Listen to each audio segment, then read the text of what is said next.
தமிழகத்தில் எப்படியாவது தேர்தலை புகுத்திவிட வேண்டும் என்ற திமுக மற்றும் ஓ பன்னீர்செல்வத்தின் எண்ணம் முறியடிக்கப்பட்டுள்ளதாக அமைச்சர் ஜெயக்குமார் தெரிவித்துள்ளார்.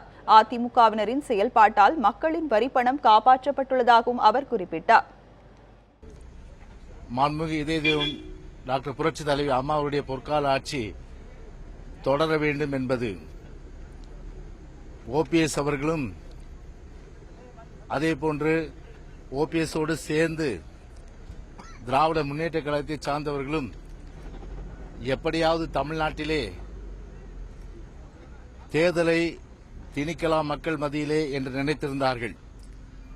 அவர்களுடைய எண்ணத்திலே முகத்திலே இன்றைக்கு தமிழ்நாட்டு மக்களும் நம்முடைய தமிழ்நாட்டு மக்களுடைய பிரதிநிதிகளாக இருக்கின்ற சட்டமன்ற உறுப்பினர்களும் ஒன்று கூடி அவர்களுடைய அந்த சதியை முறியடித்து மக்கள் மீது திணிக்கப்படுகின்ற இந்த தேர்தலை இன்றைக்கு, அதுவும் தேர்தல் என்று சொன்னால் 1000 கோடி ரூபாய் ஆகும் மக்களுடைய வரிப்பணம், அது இன்றைக்கு அம்மாவுடைய நல்லாசியுடன், இதே டாக்டர் புரட்சி தலைவி அம்மாவுடைய நல்லாசியுடன் இன்றைக்கு அந்த சுமை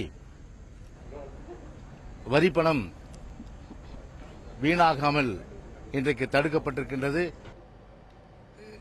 சட்ட பொறுப்புகளை ஏற்று இங்கே வந்திருக்கிறோம்.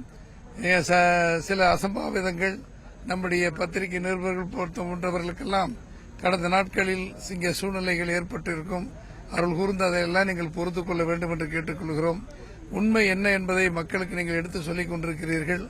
நிச்சயமாக புரட்சித் தலைவி அம்மா அவர்கள் அந்த ஆட்சியினுடைய தன்மைகள் தொடர்ந்து சின்னம்மா, மாண்புமிகு சின்னம்மா கழகத்தினுடைய பொதுச் செயலாளர் அவர்கள் வழிகாட்டுதல்படி இப்பொழுது எங்களுடைய ஆட்சி நம்முடைய மாண்புமிகு முதலமைச்சர் திரு எடப்பாடி பழனிசாமி அவர்கள் மற்றும் உள்ள அத்தனை அமைச்சர்கள், கழகத்தின் துணை பொதுச் செயலாளர் இருக்கிற மாண்புமிகு திரு டிடிவி அவர்கள், நம்முடைய கழகத்தினுடைய பொறுப்பாளர்கள் அத்தனை பேரும் சேர்ந்து மக்கள் போற்றும் நல்லாட்சியை நாங்கள் நடத்துவோம் என்ற உறுதிமொழி ஏற்றிருக்கிறோம்.